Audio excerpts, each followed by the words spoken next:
Hi, I'm Alysa Revell, Executive Director of Bountiful Davis Art Center.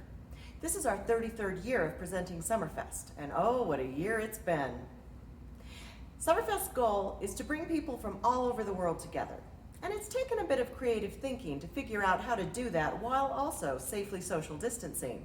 But the show must go on, online that is. We take pride in bringing the world to Davis County, and this year we're bringing it right to your home. BDAC's Summerfest Conversations and Culture programs will focus on one country per week. They'll be live streamed each Monday evening in June from 6 to 8:30 p.m. And they'll be available on BDAC's YouTube channel, so you can rewatch them anytime. Summerfest is still bringing the world together, but not quite so close. Come on, let's go inside.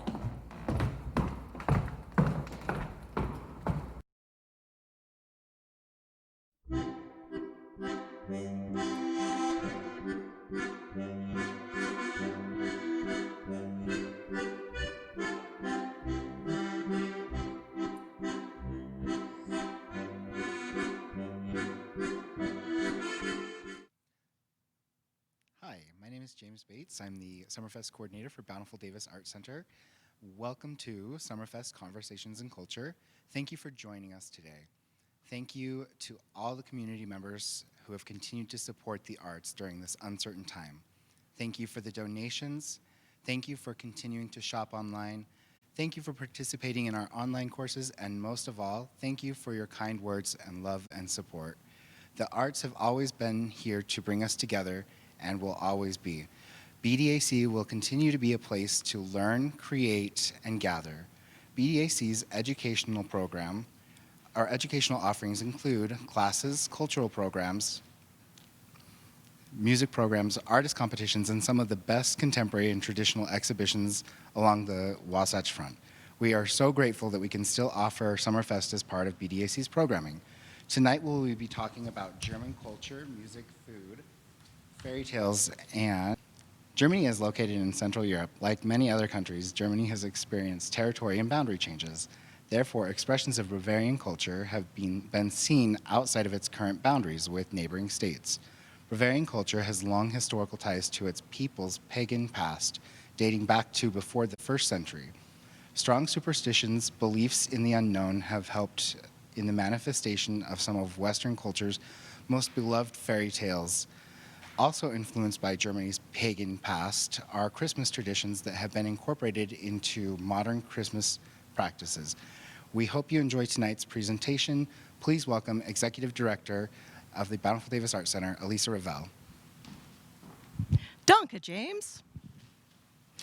Willkommen to German Celebration Night of Summerfest 2020. Thank you for joining us for Conversations in Culture. The more we learn about world cultures, the better we understand our own, and the better we will come to appreciate the humanity of people all over the globe. Before we begin tonight's program, I would like to thank Summerfest 2020's sponsors. First, Bountiful City, who have been BDAC's closest partner since the very beginning, 46 years ago. To Mayor Lewis and the entire City Council, as well as city staff, thank you so much. We cannot thank you enough, and we would not exist without your support. I also want to send a huge thank you to Summerfest 2020's major sponsor, Davis County Tourism and Events. Jessica Merrill and her team do a fantastic job of supporting and promoting all of the fun and amazing things to do in Davis County, like Summerfest. And if you're a fan of Summerfest, if you've come in the past and really enjoyed it, please consider becoming a member of BDAC. Your support, just like the support of Bountiful City and Davis County's tourism and events, will allow us to continue bringing Summerfest and all the other programming to the community. For more information, just see us at our website, bdac.org. Now, to begin tonight's virtual celebration of German culture, I'd like to introduce our good friend, Jolene Cannon. Jolene serves on Bountiful Davis Art Center's exhibition board and regularly helps out on all kinds of projects and programs here. She'll be sharing a few fairy tales with us tonight from the Brothers Grimm. Now, the Grimm brothers, Jacob and Wilhelm, were German academics and authors who traveled all over Germany, collecting and publishing the folk tales of the region. And we are delighted to have Jolene here to share them with us tonight. Please welcome Jolene Cannon.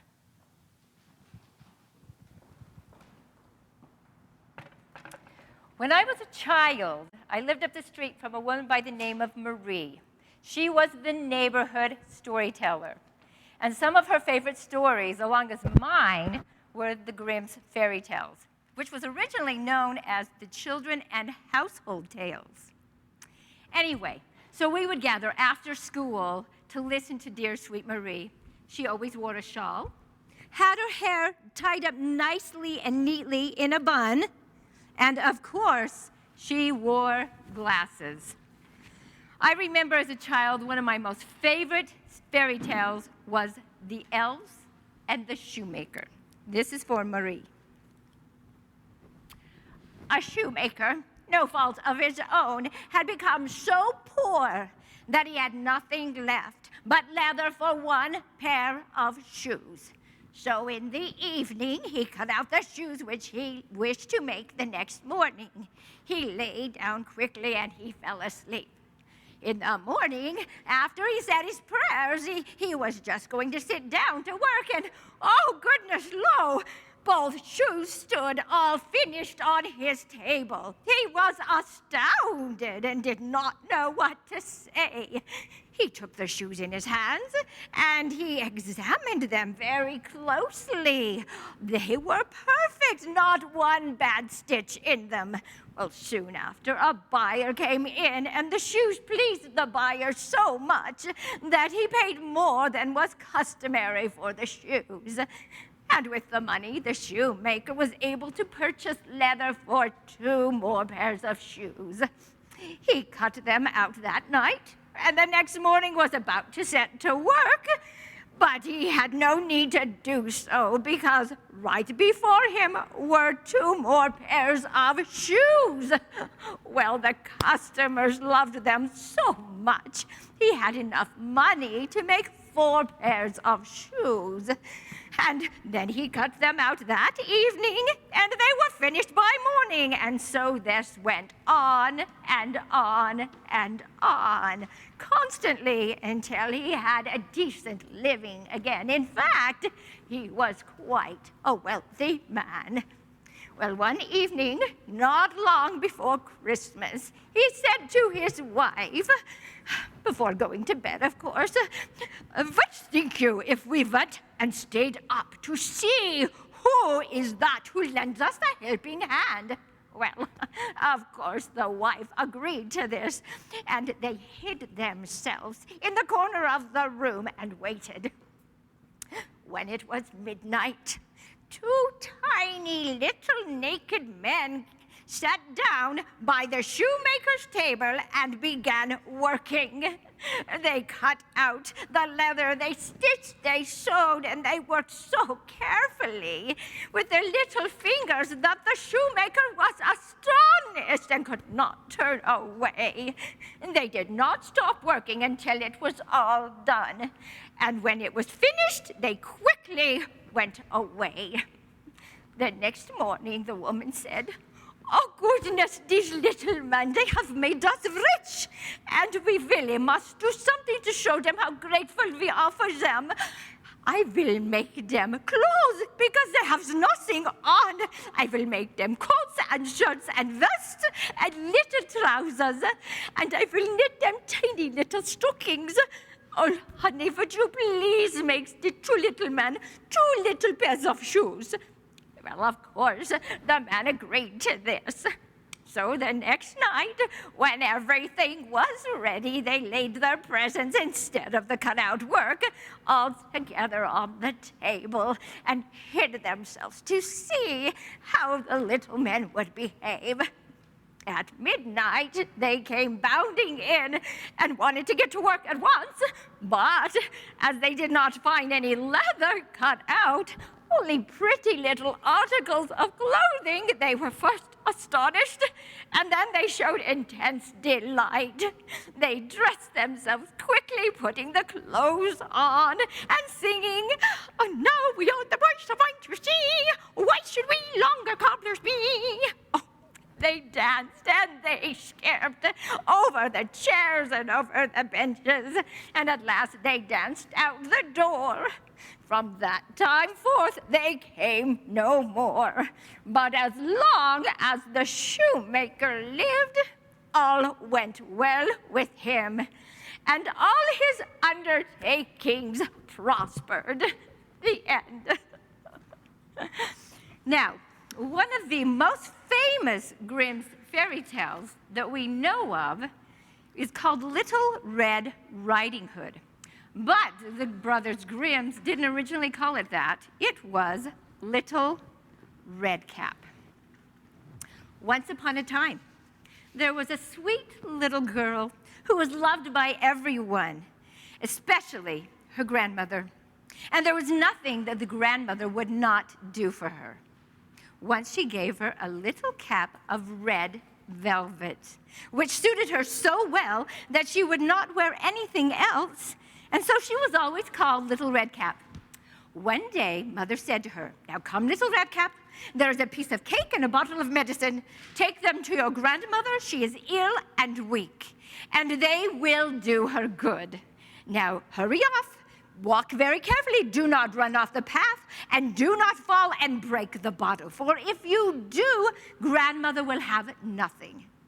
Now go along, and when you enter the house, say good morning, and don't stop to peep from every corner before you do it." "I will take care," said Little Red Riding Hood. The grandmother lived in the woods half an hour's distance from the village, and just as Little Red Cap entered the woods, a wolf met her. Red Cap did not know what a wicked creature he was, and was not afraid of him at all. "Good day, Little Red Cap," said he. "Well, thank you kindly, Wolf. Whither away so early, Little Red Cap?" "To my grandmother's house." What have you in your apron, Little Red Cap?" "A cake and medicine. Poor grandmother is sick and needs them. They will make her stronger." "Oh, then where does your grandmother live, Little Red Cap?" "Oh, a good quarter of an hour away in the woods. Her house stands under 3 large oak trees."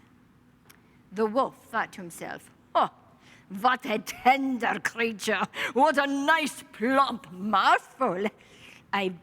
She will be better to eat than the old woman. I must act craftily as to eat them both." He walked for a short time by the side of Little Red Cap, and then he said, "Oh, see, Little Red Cap, all the pretty flowers here and there. Why do you look around as if you are going to school? You look so grave." Well, Little Red Cap raised her eyes, and she saw the sunbeams dancing here and there in the trees, and the pretty flowers everywhere, and she thought, "Suppose I take grandmother a fresh bouquet. That would please her, and it is so early in the day, and I shall still get there in plenty of time." So she ran from the path into the woods to look for the flowers. Meanwhile, the wolf ran straight to grandmother's house, knocked on the door. "Who's there?" "Little Red Cap," replied the wolf, "bringing cake and medicine opens the door." "Well, lift the latch, my dear. I am too weak and cannot get up." The wolf lifted the latch. The door flew open, and without saying a word, he went straight to grandmother's bed and devoured her. He put on her clothes, dressed himself in her nightcap, laid himself in bed, and closed the curtains. Little Red Cap, however, had been running about picking flowers. When she gathered a huge armful, she remembered about her grandmother and set out towards her cottage. She was surprised to find the cottage door standing open, and when she went into the room, she had such a strange feeling that she said to herself, Oh dear, I feel so uneasy. I usually love coming to grandmother's, but right now I am not so sure." Well, she called out, "Good morning," but received no answer. So she went to the bed and drew back the curtains. There lay Grandmother, with her cap pulled over her eyes, and she looked so strange. "Oh, Grandmother, what big ears you have!"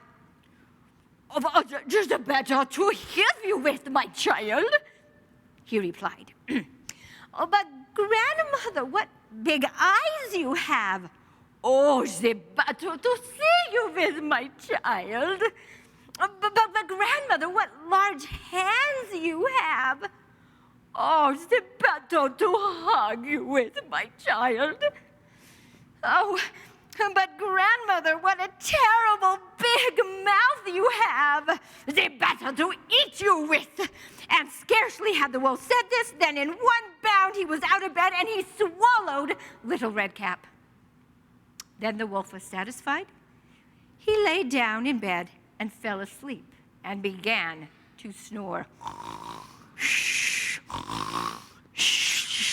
Well, a huntsman had just passed the house and thought to himself, "Well, how odd that woman is snoring so loud. I wonder if she needs anything." So he went into the room, and what did he find? But the wolf lying in bed. "Oh, do I find you here, old sinner?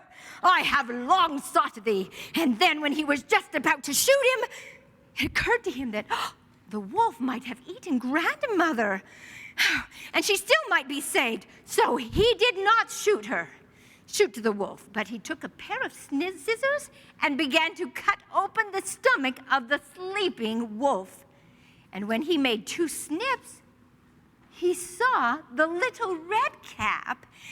And then he made 2 more snips, and the little girl sprang out crying, "Oh, how frightened I have been. How dark it was inside the wolf." And then quickly the Grandmother popped out as well. She was still alive, but scarcely able to breathe. Redcap then quickly fetched 2 great stones, and with that she filled the wolf's body. And when he awoke, he wanted to run away, but the stones were so heavy that he tumbled down at once, and he fell dead. Then the heroic huntsman drew off the wolf's skin, went home with it, and the Grandmother ate the cake and drank the medicine which Redcap had brought, and grew strong again. But Redcap said to herself, "As long as I live, I will never leave the path and run into the woods again." The end. This was one of my favorites. Rumpelstiltskin. Once there was a miller who was very poor, but had a beautiful daughter. Now it happened that he had to speak to the king, and in order to make himself appear more important, he said to the king, "I have a daughter who can spin straw into gold." Well, the king said to the miller, "If your daughter is as clever as you say, bring her tomorrow to my palace, and I will see what she can do." Oh, well, then the girl was brought to him. He took her into a very large room with lots of straw and gave her a spinning wheel and a reel and said, "Now set to work. If tomorrow morning you do not spin the straw into gold, you must die." Well, he locked the door and left. The girl was beside herself. She had no idea what to do. How could she spin the straw into gold? Oh, and at last she began to weep. Well, just then the door opened, and in came a little man. And he said, "Good evening, Mistress Miller. Why are you crying so?" "Well, alas," answered the girl, "I have to spin straw into gold, and I do not know how to do it." "Well, what will you give me if I do it for you?" My necklace." Well, the little man took the necklace and set it himself in front of the wheel, and whirr, whirr, whirr, 3 turns, the wheel was full of gold. And then he put another on, and whirr, whirr, whirr, and the second reel was full of gold. And so on it went until that morning when all the straw was spun into gold. Well, at daybreak, the king came, and there he was so excited and astonished to see that there was gold. But then he became a little greedy. He took the miller's daughter into another larger room full of straw and commanded her to spin, and also in one night if she valued her life. And the girl knew not what to do to help herself. And she was crying, and the door opened. And the little man appeared and said, "What will you give me if I spin this straw into gold for you?" The ring on my finger," answered the girl.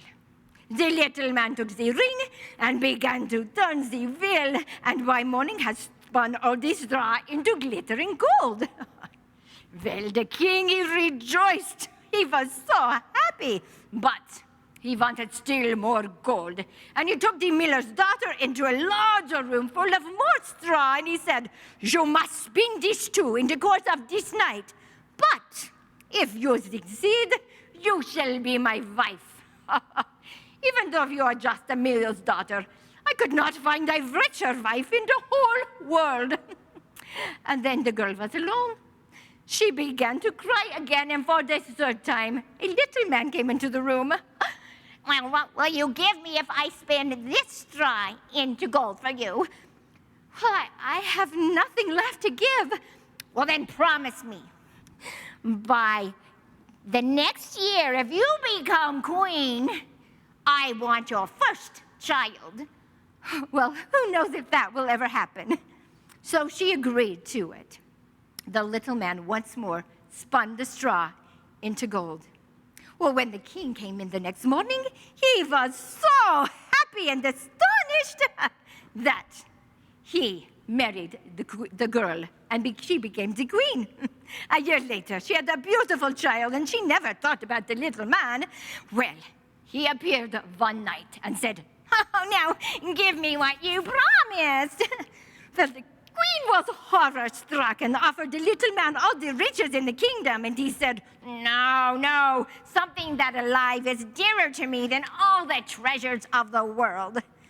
And the queen began to cry, and so the little man pitied her. "I will give you 3 days, and by that time you find out my name, you shall keep your child." So the queen thought all night long about the names of all the people she'd ever heard, and she went to a clever messenger and said, "Scour the country, far and wide, and find the other names that might be there." Well, when the little man came the next day, she began with, "Is it Caspar, Melchior, Balthazar?" And she said all the names that she knew one by one, but to every single name, the man said, "No, "That is not my name." Well, on the second day, she asked all around the neighborhood to the names of all the people that were very different. And she repeated them that next night to the little man, and he said, "Perhaps your name is Short Ribs, or maybe Sheepshanks, or Lace Leg." But he always answered, "No, that is not my name." Well, on the third day, the clever messenger came back and said, "I have not been able to find a single name, but as I came to a high mountain at the end of the forest, I saw a little house. And before the little house was a fire burning, and around the fire was a funny little man, and he was dancing and singing, and he said, 'Today I brew, tomorrow I bake, and next I shall the queen's child take.' Well, it is none who knows the same that Rumpelstiltskin is my name." But the queen, she was so overjoyed that she heard the name, and soon afterward, the little man came in. "Now, mistress, what is my name?" he said. "Is your name Conrad?" "No." "Is your name Harry?" "No." "Then perhaps your name is Rumpelstiltskin." "Oh, the devil told you, the devil told you," said the little man.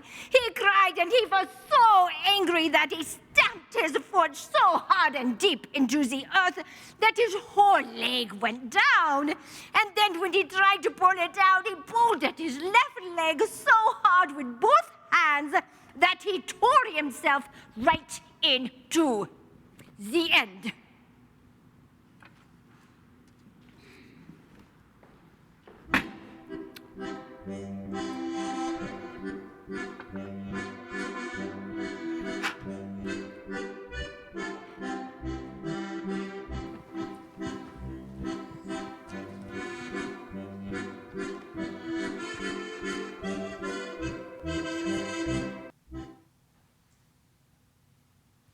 We are pleased to have with us today Salzburger Echo. Band members include Rick Schwimmer, Tony Brazelton, Robert Brazelton, and Doug James. Performing together for over 30 years, the group has performed all over the United States and Europe. The group performs old world and contemporary folk music from the Alpine regions of Germany, Austria, and Switzerland. The group uses the trumpet, alphorn, bushel, jaw harp, accordion, guitar, and tuned cowbells. They have been delighting guests with their witty and high-energy folk songs. The group continues to amaze audiences everywhere. Ladies and gentlemen, please welcome to the stage Salzburger Echo.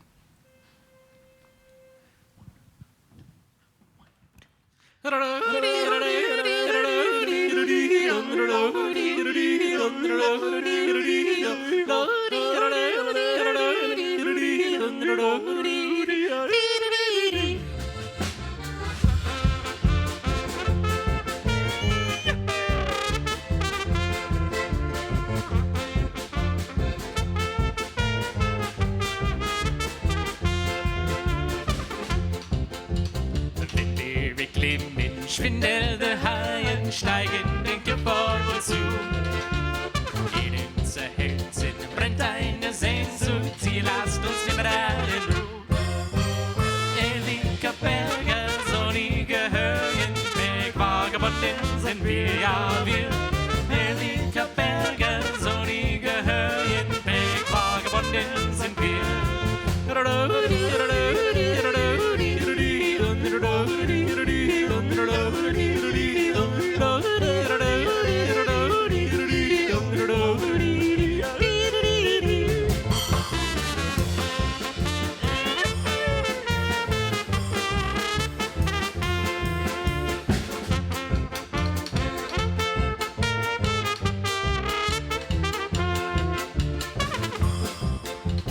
Beim Alpenglühen heimwärts für sie in die Berge, so leuchten so rot. Wir kommen wieder, denn wir sind Brüder, Brüder, am Leben und am Tod. Ewige Berge, sonnige Höhen, wir Kameraden sind treu, ja treu. Ewige Berge, sonnige Höhen, wir Kameraden sind treu.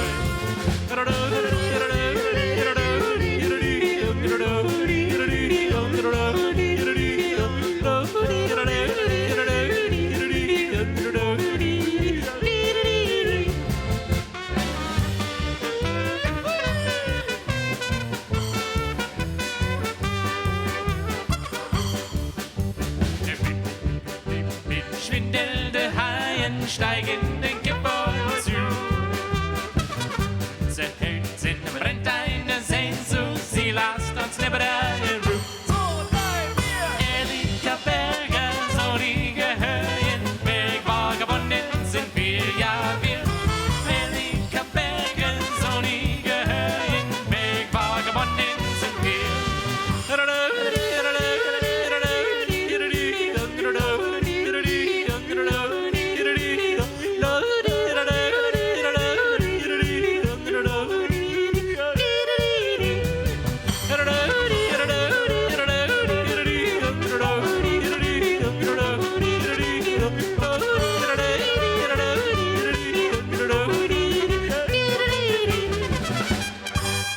Jawohl, Dankeschön.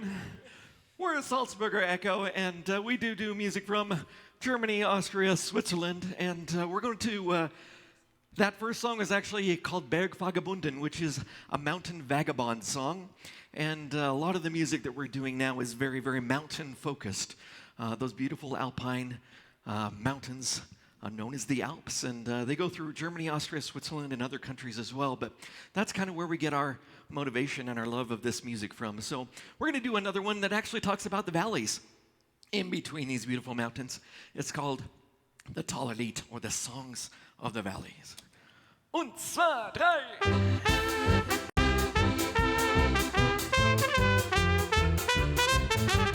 Das schönste Land auf dieser Welt, das ist und bleibt Tirol. Da brauchst du ganz bestimmt kein Geld und willst dich trotzdem wohl. Hier gibt es Tale überall, die findest du geschwind. Dein Urlaub lohnt sich jedes Mal, wo so viele Taler sind. Das sind die Zillertaler, das sind die Stübertaler, das sind die Günstaler, noch mehr. Das sind die Kaisertaler, das sind die Ackentaler, und auch die Blitztaler gehören her. Ein Land, das so viel Taler hat, ist reicher als man denkt. Die Berge und den Sonnenschein bekommst du dort geschenkt. Und alle Britzentaler und alle Trabantaler und alle Rextaler, die findest du wohl. Denn so viel Pflegetaler und so viel Einfachtaler und so viel Extaler gibt's in Tirol.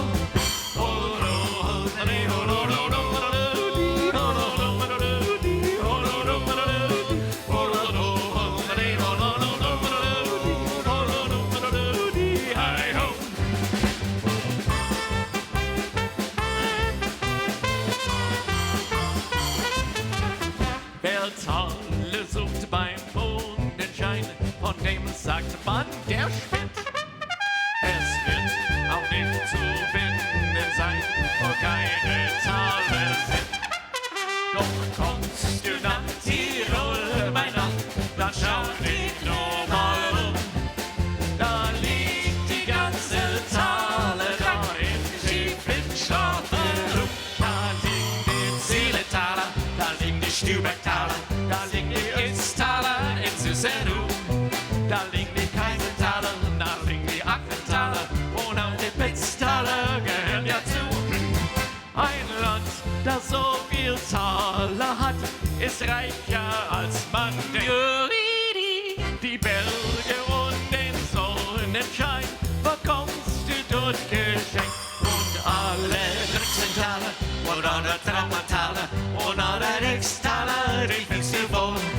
Denn so viel Bergentaler und so viel Einfachtaler und so viel X-Taler gibt's denn in Tirol.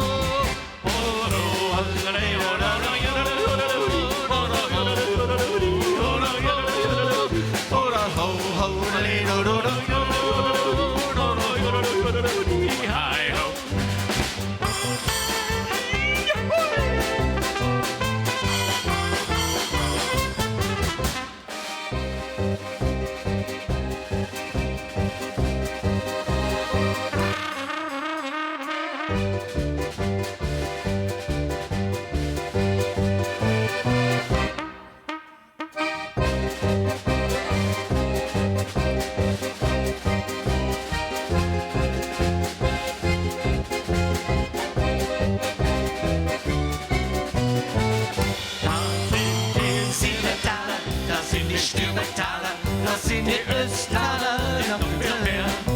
Das sind die Kaisertaler, das sind die Ackentaler und auch die Blitztaler gehören her. Ein Land, das so viel Taler hat, ist reicher als man denkt. Die Berge und den Sonnenschein bekommst du dort geschenkt. Und alle Britzentaler und alle Traumataler und alle Rextaler, die findest du wohl. Denn so viel Bürgentaler und so viel Einfachtaler und so viel Extaler gibt's in Tirol.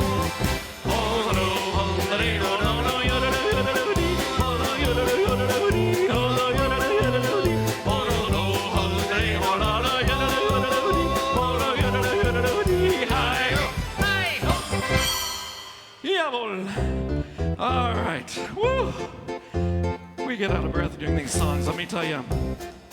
This This is a fun little song now that is a medley of German kind of beer drinking songs. These are songs that you'd hear at the Hofbräuhaus or the beer hall at the Oktoberfest in Munich. And the thing is, there isn't much of a dance floor in these big halls. They're all filled with tables with people eating and drinking.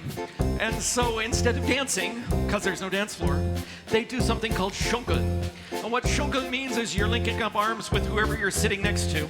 And it doesn't matter if you know them or not. But you link up arms and you swing back and forth and you sing all these great songs. If you know the words, sing along.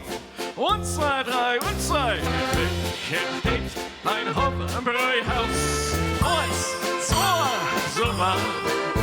Da läuft so manche Fassel aus. 1, 2, super. Da hat schon manche braver Mann. 1, 2, super. Gezeigt, was so vertragen kann. Und früh am Morgen fing an.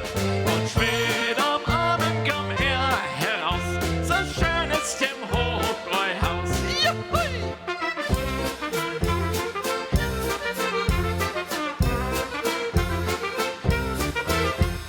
Trink, trink, Brüderlein, trink. Lass doch die Sorgen zu Haus. Trink, trink, Brüderlein, trink. Zieh doch die Stirn nicht so groß. Meide den Kummer und meide den Schmerz. Dann ist das Leben ein Scherz. Meide den Kummer und meide den Schmerz. Oh, dann ist das Leben ein Scherz. Oh, du lieber Augustin, Augustin, Augustin, oh, du lieber Augustin, alles ist hin. Rock ist weg, Stock ist weg, Geld ist weg, alles weg. Oh, du lieber Augustin, alles. One more time. Oh, du lieber Augustin, Augustin, Augustin, oh, du lieber Augustin, alles ist hin. Rock ist weg, Stock ist weg, Geld ist weg, alles weg. Oh, du lieber Augustin, alles ist hin.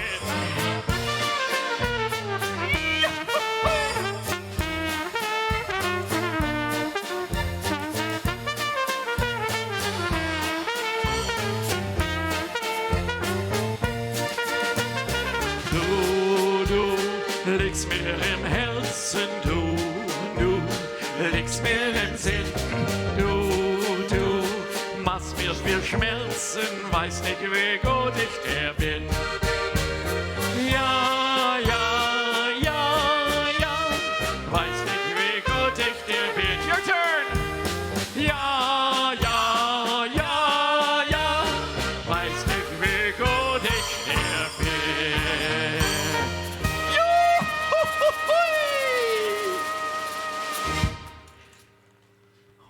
Boy, that's what they do in the beer halls. And it's no wonder that they're thirsty. You know, they canceled the Oktoberfest. They did? Yeah. Well, that's because we're Well, wait having a it minute. here. But I have tickets. Have you guys been trying to get tickets for years to go to To Oktoberfest? I got tickets. Not a good year to get tickets. No. No, well, what do you do? Well, we're going to take another trip back to the mountains. And the mountains, again, are a very recurring theme because how we're dressed and the music we're playing and the instruments that we play have a lot to do with what you might hear in the mountains, especially the echoing. We're going to do a yodeling number now called Tiroler Bravour, and you're going to hear some of that echo yodeling in this piece. 1, 2, 3, 4.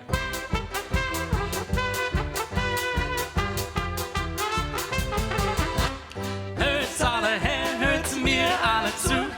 Ich sing für ein Tiroler Bravo. Jodel like uns und schnack Lieder zu. Denn ich bin Tiroler Bravo.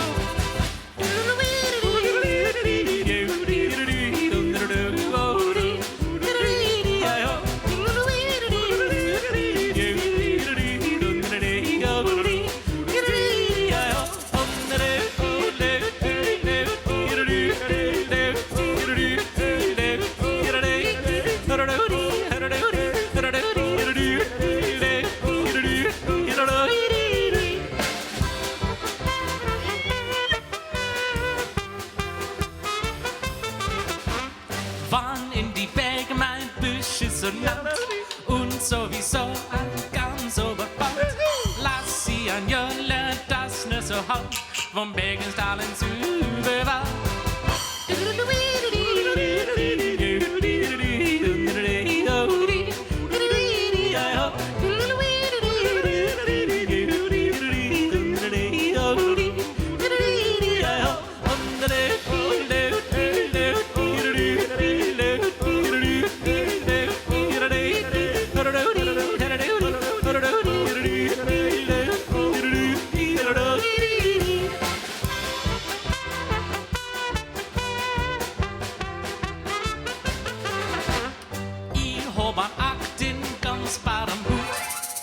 Sowieso als sakrischen Mut.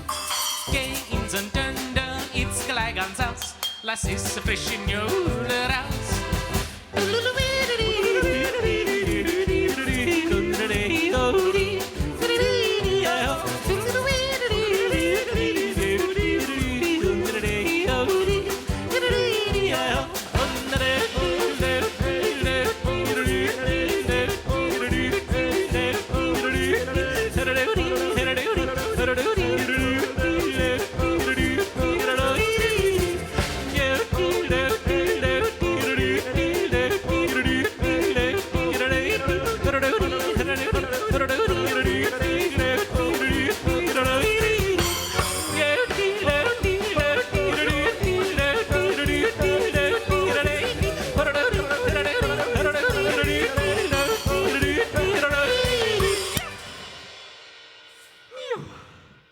Dankeschön. That was a mouthful. This is a mouthful. Woo. Well, it's time to take my accordion off here a little bit and give my shoulders a break, but the next song coming up is a song on cowbells. And cowbells are actually an instrument. They are tuned cowbells. These cowbells, I have about 22 on here. This next song might sound a little familiar to you. In German, it's called Der fröhliche Wandersmann, and in English, it's called The Happy Wanderer.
Hey, Rick. That's a lot easier without the bells on the cows. We just didn't have room enough tonight. Yeah. They also didn't want to clean up the stage afterwards, I don't think. I feel like there's a milkshake joke in there somewhere. All right. Yeah, it is a workout. Well, now that you guys have had a time to relax, all right. This next song is a beautiful song about the city of Kufstein, Austria. And been there, and it's a beautiful, quaint little town. And one of the coolest things about this little town is a bridge located over a little, what's called a Gasse, a little alleyway. And this bridge has one window on one side, one window on the other. It's only about 10 feet wide, and it's a restaurant for two. And you have to make reservations months in advance to be able to have a seat in this restaurant. And it's only for 2 people. And the food is amazing. I am not speaking from experience, but from what the people told me as they were walking out. The food was amazing. It was a little bit over my price range. But here we go with the beautiful song that also talks about the beautiful Inn River in Kufstein. Und zwei, drei, und zwei, drei, und...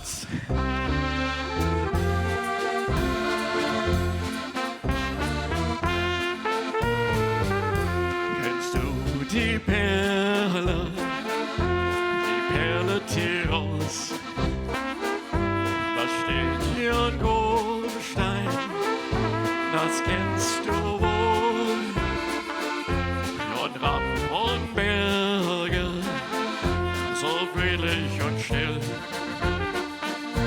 Ja, das ist Kufstein, dort am grünen Inn. Ja, das ist Kufstein am grünen Inn. Ja, da, da.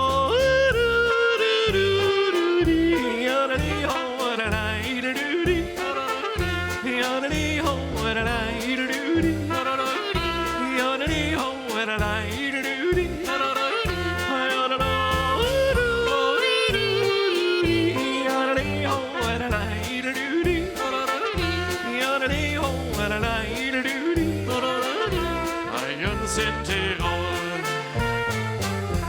und ist der Urlaub dann wiederum aus, dann nimmt man Abschied und fährt nach Haus. Man denkt an Kufstein, man denkt an Tirol,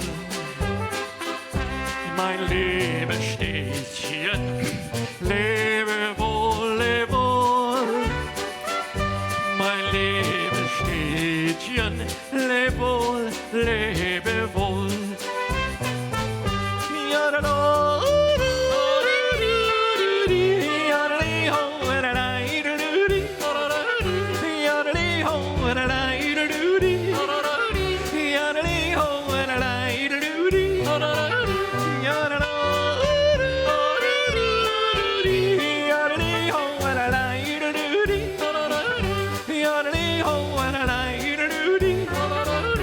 Bei uns in Tirol.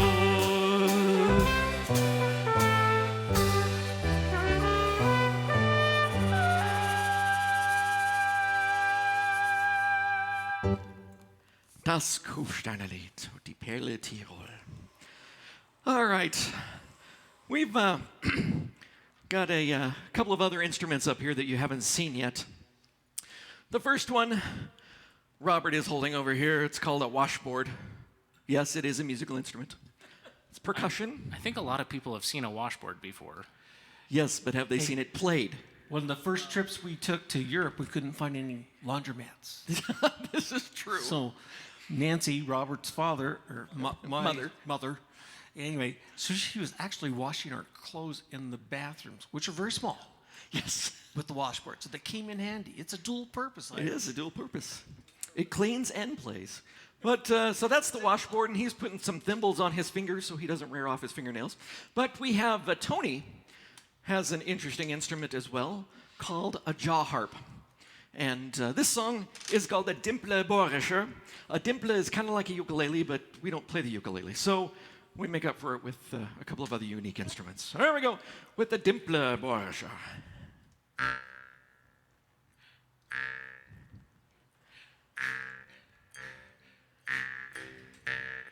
One side, all right.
simple Borsche. Tony Brazelton on the jar, Robert Brazelton on the washboard.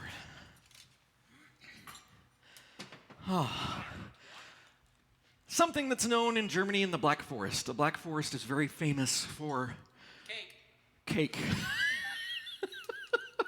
When you're right, you're right. It is known for cake, known as the Schwarzwälder Kirschtorten, or the Black Forest cherry cake. It's also known for cuckoo clocks. They make wonderful cuckoo clocks. And inside a cuckoo clock, up at the top, of course, it's named after the little bird, where the door opens and the little cuckoo bird comes out. This song that Robert's going to feature, yodeling on this one, this is called the Cuckoo Yodel.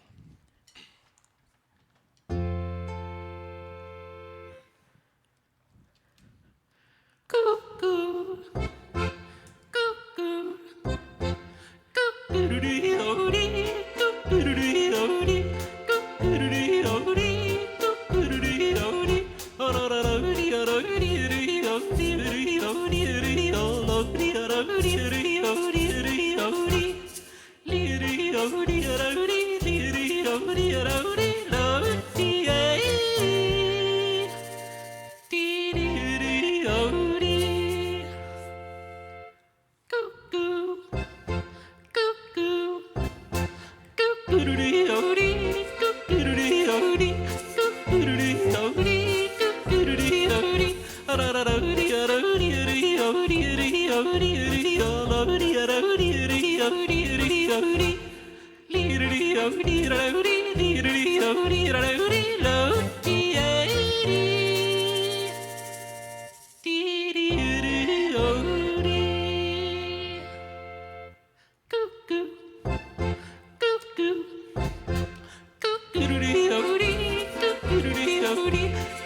Robert Brazelton on the Cuckoo Yodel.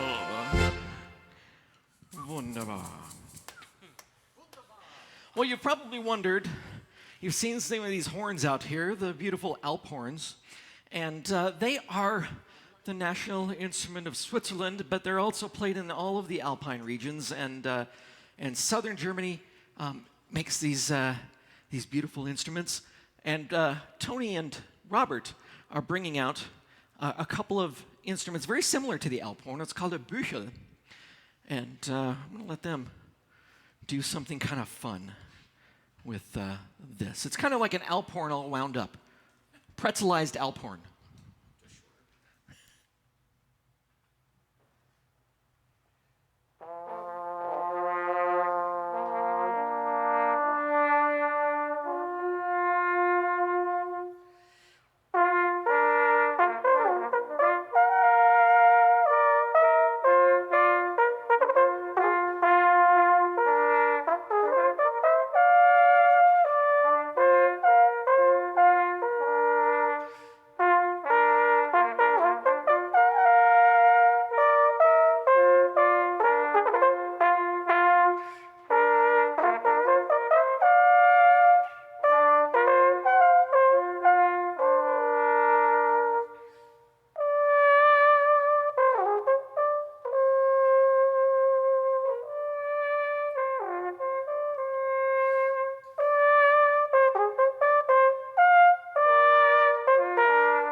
Whew, the Büchel.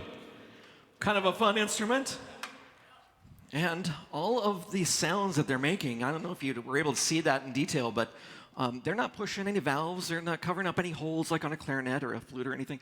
They are actually loosening and tightening their lips to change each one of those tones. It's a beautiful sound, and the Alphorns now are going to play a tune called the Berner Oberländer. And this, Tony and Robert, this song, as we used to call this the New Age Alphorn song, because it is involving not only the natural sounds of the Alphorns, but also kind of an electronic sound on the accordion as well, and some little... And we, at the time, you're right, we didn't know the title, so we called it the New Age Alphorn number. But since then, Der Berner Oberländer.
Der Berner Oberländer.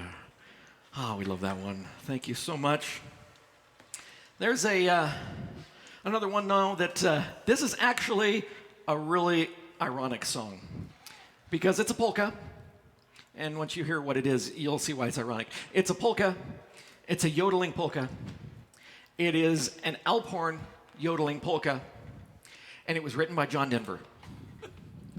So, I think you might recognize this one. And the reason why we play this one, not only does it get to involve all of the little things that we do, but this is actually one of the most popular songs at the Oktoberfest in Munich. And you start playing this song and they go crazy. So they love the American Country Roads polka.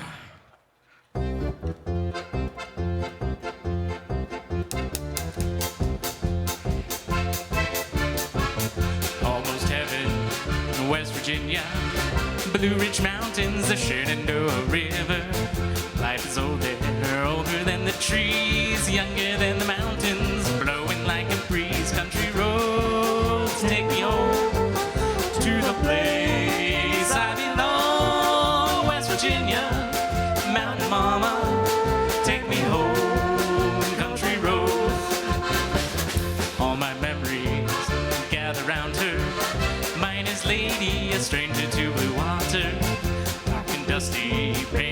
the sky, misty taste of moonshine, teardrop in my eye. Country roads take me home to the place I belong. West Virginia, Mountain Mama, take me home. Country roads. I hear her voice in the morning hours. She calls to me. A radio reminds me of my home far away. Driving down the road, I get a feeling that I should have been home yesterday. Yesterday, country roads take me home to the place I belong. West Virginia, Mountain Mama, take me home. Country roads.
Country Roads polka, just like they do it at the Oktoberfest, except with just a couple more people and a lot more to drink.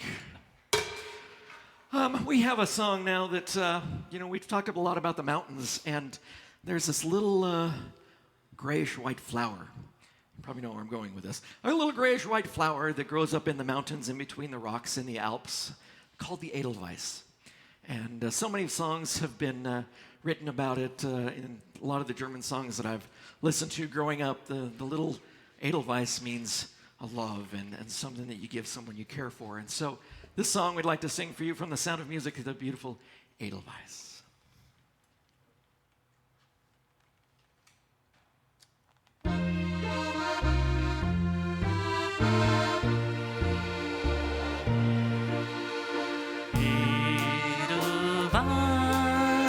Edelweiss, Edelweiss, every morning you greet me, small and white, clean and bright.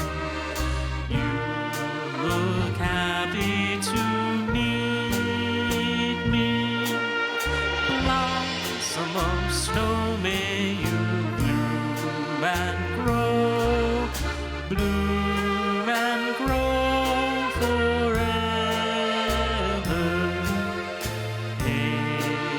Edelweiss, Edelweiss, bless my homeland forever.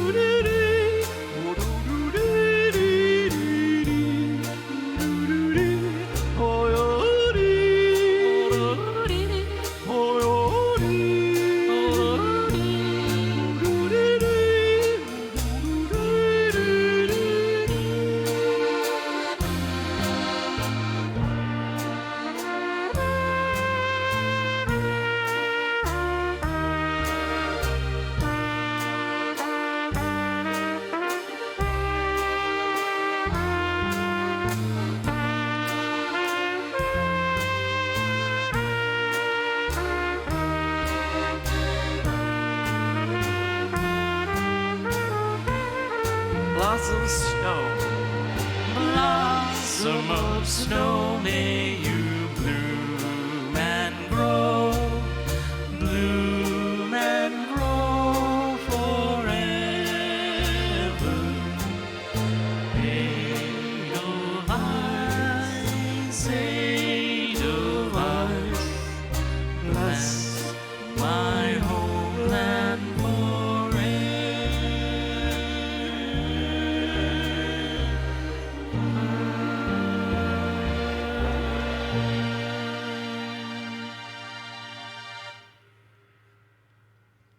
All right. We've got time for one more number. This is another fun one involving the Alp horns and the magic of the Alp horns. It's actually called Alp horn magic, or Alp horn Zauber. And Tony's going to play the Alp horn on this one. Oh, you're going to play it too? All right. You get twice the magic for one low price. So here we go with Alp horn magic, or Alp horn Zauber.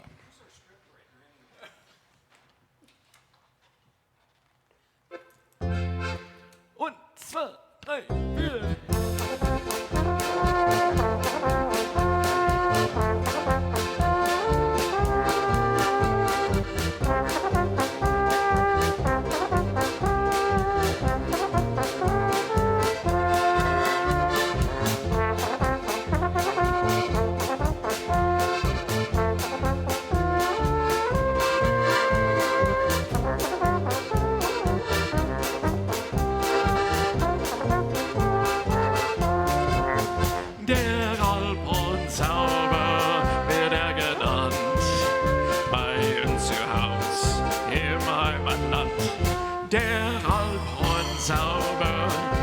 So schön. Im tiefen Tal auch auf Berges Höhen. Der Alphorn-Zauber, ein schöner Klang, begleitet dich ein Leben lang. Der Alphorn-Zauber, die Melodie, ja, die vergesse ich nie.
Thank you, guys. So we have a couple of questions that we want to go ahead and ask you. All right. This is the Alp horn, and what is it traditionally made out of? I'll go ahead and take that one. So the Alp horns traditionally would have been made from a spruce tree, which is very native to all of the alpine regions of Europe. The way that these would be made is actually a shepherd who was taking care of their flocks up high in the mountains for the summer would find a tree about the size of two men, so about double his height. He would cut the tree in half, lengthwise, hollow it out, and then he would use kind of whatever he had available to take the two halves back together.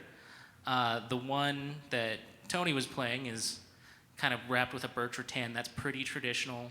There's also old examples that use leather or wire or twine, or it's a farmer's instrument. They use just whatever they had. They were built so that they could actually communicate with their families back down in the valleys. And because of the way these are constructed, under perfect conditions, the horns can actually be heard 6 or 7 miles away. Wow, that's awesome. Are they still used today? Yes, I don't know that there's too many shepherds that use them, but they are very much alive and well as a musical instrument and as a piece of their heritage all over the alpine regions of Europe. Tony, do you have something? Well, I was going to say that there's been quite of a renaissance about the instrument. At one time, back in the 1800s, they decided to have an Alp horn blowing contest. Only 2 people showed up.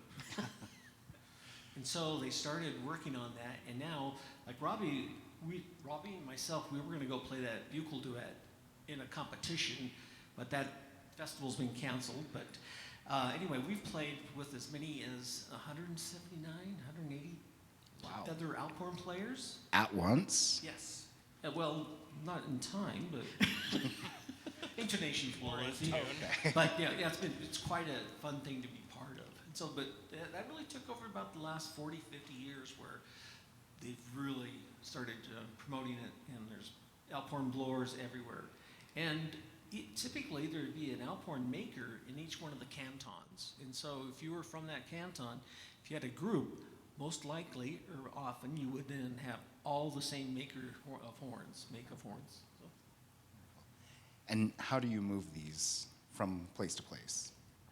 Well, the short answer is carefully. Carefully, right? So these are both pretty modern horns. They've been built in the last 5 or 6 years. And most makers today are building horns that come apart in 3 or 4 pieces. So they come down and we can actually transport them in bags. And then we have other ones that are even shorter than these when they're broken down that we can take and fly with that are a little bit easier to transport. But traditionally, you kind of would just throw it on your shoulder and walk with it because that was the only way you could. Awesome. Can you tell me about the bushel and what it is and how it was developed? So the bushels are actually kind of a very similar instrument in what they're designed for. I don't think they carry quite as far, but they're a little bit more specialized. So there'd be fewer players would know them or have access to them to have played. The difference between these and the Alphorns is actually our Alphorns that we have here, if you were to unroll a French horn, that's exactly how long it would be if you took all the valves off and all that. But the French horn itself is this long. The bushels are actually twice as long as a trumpet or the same length as a trombone, just wrapped up a little bit differently. And we do that, it kind of opens up a couple different harmonic series that we can play in. Just gives it a little different sound that we can use, and it's kind of just another arrow in our quiver, as it were, that we can pull out on stage and have some fun with. Awesome. And then, can you guys tell me a little bit about yodeling? Yeah. Yodeling, actually, you notice how I started that. Yo, and yodeling came from the German word jodeln. Sounds very similar. And it's because it's kind of started off with that yo sound, like what we would Y-O, yo. And yodeling is getting between your chest voice and your head voice, going back and forth. Yo. Practice alone. Okay, just practice alone. But it is it's a fun thing. It began, I think, the first known yodel, or when it was recorded. As in a record of it was 1545. Wow. So yodeling has been around for a while. Again, kind of similar to the Alphorns, became a little less popular. And then in 1830, 1835, it started to get more popular again. And of course, in the U.S., it was heard, and country music, geometry is known for being able to yodel. The old Tarzan movie, oh, that's a yodel. And so there's a lot of cool things that have been done with it, and it's getting more popular. Awesome. Well, thank you guys for being here tonight. Up next, we have Alysa talking about Christmas traditions.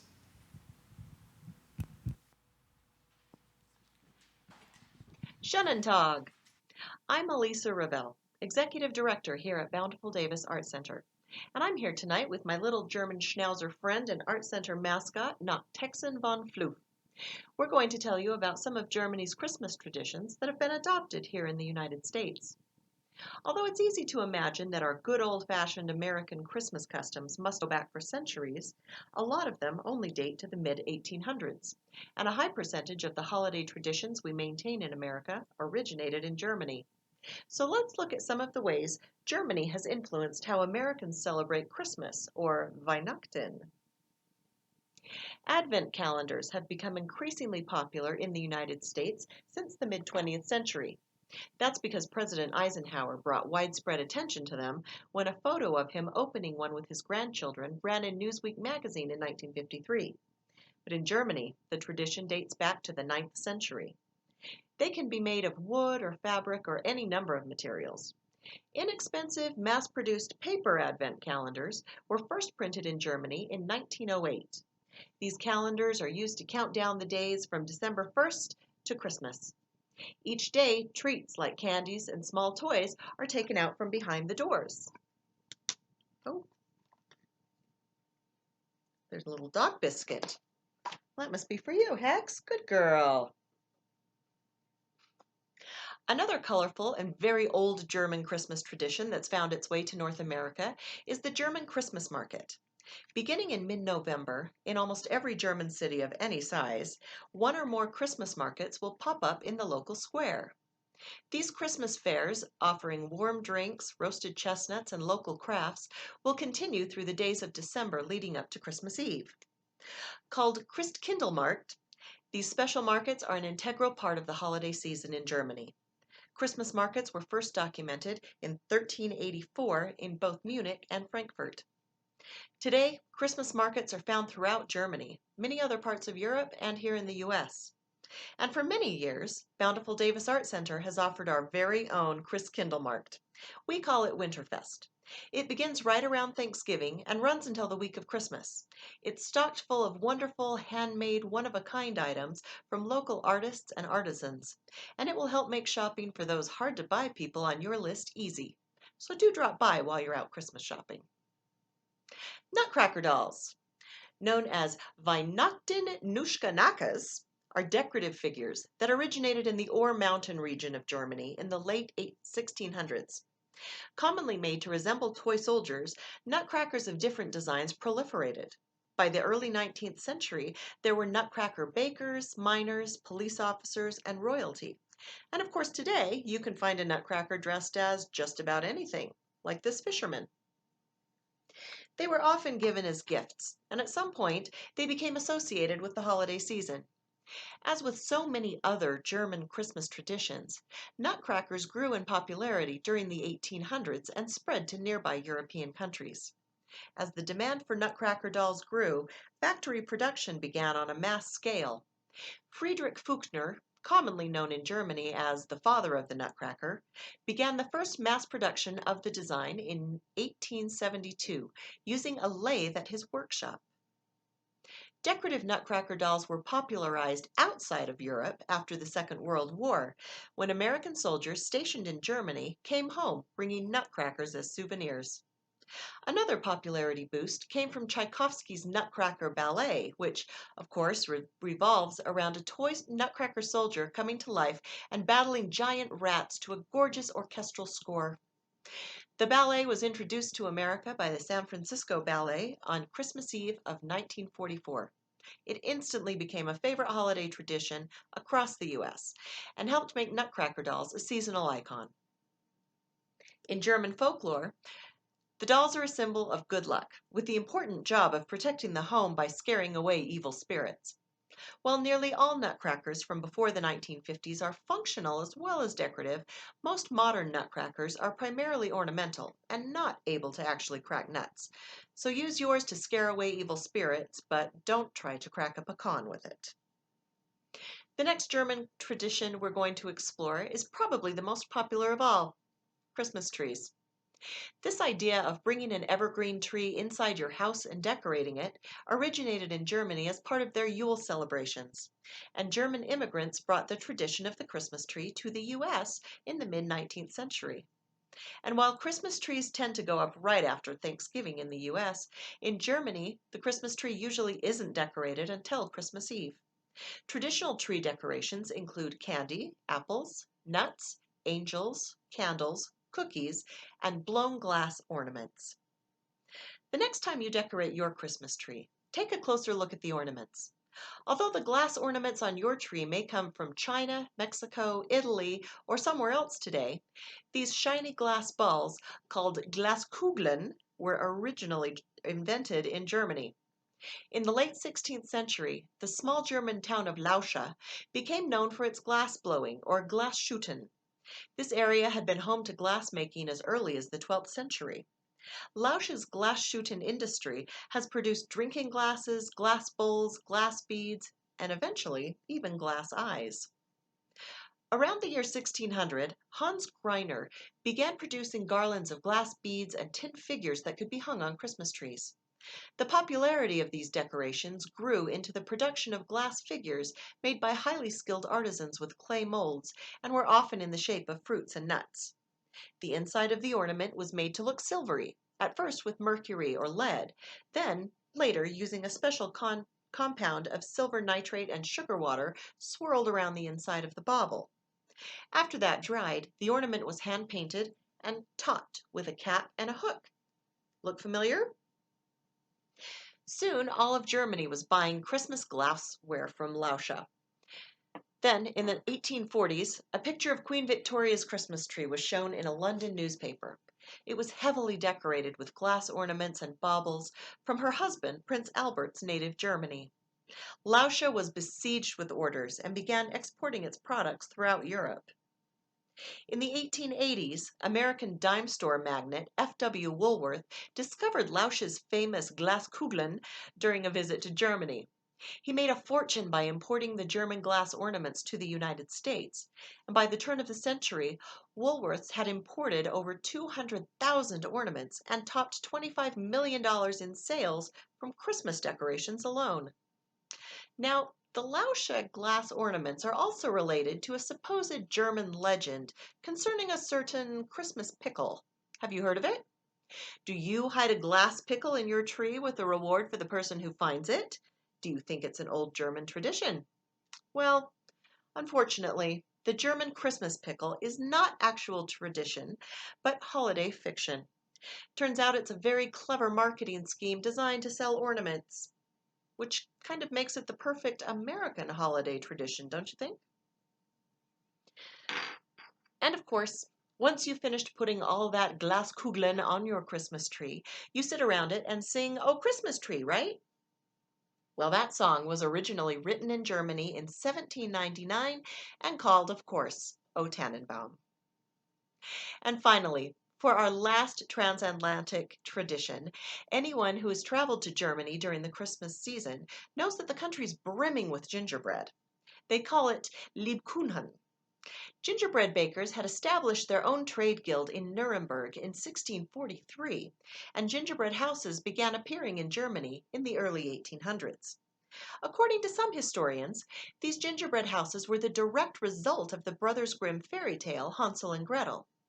After the book was published, German bakers began creating ornamented fairy tale houses made of gingerbread. These houses became especially popular during Christmas time, and this tradition came to America with Pennsylvania German immigrants in the late 19th century. Today, German and American families build gingerbread houses complete with frosting and gumdrops every year at Christmas time.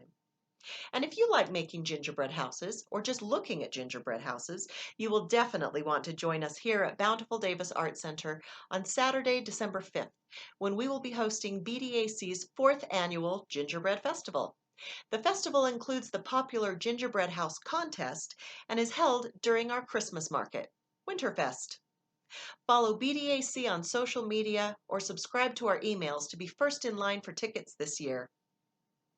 I hope you've enjoyed learning about some of the beloved holiday traditions that were originally developed in Germany. And now we'll learn about another fantastic German import, German food, with James Bates and Allison Neville, both staff members here at BDAC. Say goodbye, Hex.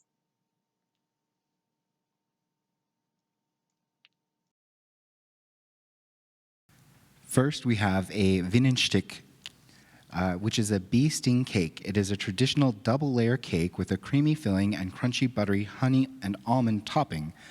The cake may have earned its name from its honey topping. According to one legend, a bee was attracted to it, and the baker who invented the cake was stung while serving his new creation. Next, we have Lapskaus. It's a one-dish meal made with mashed potatoes, corned beef, and beets. It's bright red from the beet juice and served with a fried egg, pickles, and pickled rolled herring, which is optional. The dish is native to Hamburg and was originally made as a peasant dish. Today it can be found as on family tables and in fancy German restaurants alike. Next, we have a at-home project that you can do yourself. It's a Tirolerhut hat.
We're so glad that you decided to join us tonight.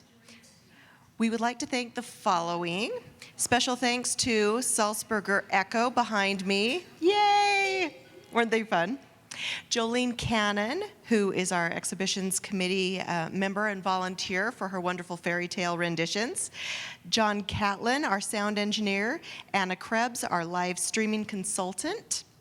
And of course, we would like to thank Bountiful City and Davis County Department of Tourism and Events. Thank you very much for sponsoring our events tonight.